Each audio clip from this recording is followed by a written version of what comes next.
పహల్గాం ఉగ్రదాడితో భారత్ పాకిస్తాన్ల మధ్య ఉద్రిక్తతలు భగ్గుమన్నాయి. ఉగ్రదాడికి ప్రతీకారంగా తమపై భారత్ ఏ క్షణమైనా దాడులు చేయొచ్చని పాక్ భయపడుతోంది. ఈ క్రమంలోనే కీలక నిర్ణయం తీసుకుంది.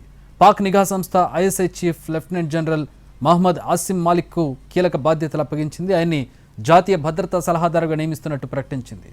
ఇందుకు సంబంధించి అధికారిక నోటిఫికేషన్ కూడా జారీ చేసినట్టు తెలుస్తోంది.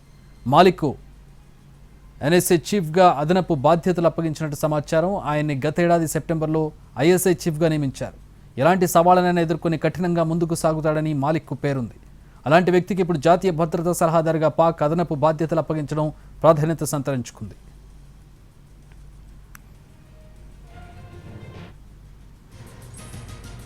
భారత్ పాకిస్తాన్ల మధ్య ఉద్రిక్తతల వేళ సరిహద్దుల్లో అలజడి కొనసాగుతూనే ఉంది. వరుసగా 7వ రోజు నియంత్రణ రేఖ వెంబడి పాక్ సైన్యం కాల్పుల విరమణ ఒప్పందాన్ని ఉల్లంఘించింది.